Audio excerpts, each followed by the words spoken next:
Hi అండి. ఇవాళ నా వంట స్పెషల్ వచ్చేసి క్యారెట్ రైస్ అండి. అయితే ఈ క్యారెట్ రైస్ తయారీ విధానం చెప్తాననమాట. ఒకసారి మీరు కూడా ట్రై చేయండి. ఫస్ట్ అయితే రైస్ కొద్దిగా ఆయిల్ వేసి మంచిగా పొడి పొడిగా ఉడికించుకోవాలండి. ఇదిగో ఇలా ఉడికించుకోవాలన్నమాట.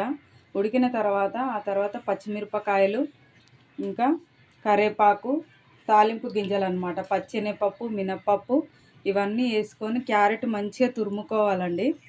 క్యారెట్ తురుముకొని కనుక వేసుకుంటే టేస్ట్ అయితే చాలా బాగుంటుందండి. ఎప్పుడూ పులిహోరలాగా కాకుండా ఇట్లా క్యారెట్ రైస్ చేసిస్తే పిల్లలకు మంచి హెల్దీ అనమాట.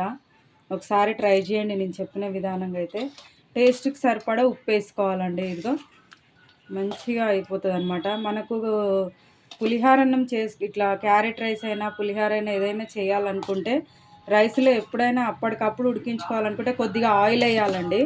అప్పుడు ఆయిల్ వేస్తే మంచిగా ఇట్లా పొడి పొడిగా వచ్చేస్తుంది అనమాట రైస్. చూస్తున్నారు కదా, చూడ్డానికి కలర్ఫుల్గా ఉంటుంది, పిల్లలు కూడా టేస్ట్ ఉంటుంది, తింటారు అనమాట.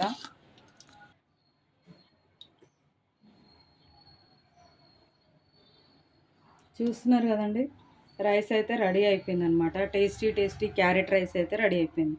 పిల్లలు అయితే ఇష్టంగా తింటారండి, నిజంగా చెప్తున్నా. ఒకసారి మీరు ఖచ్చితంగా ట్రై చేయండి. ఛానల్ ఫాలో అవ్వండి.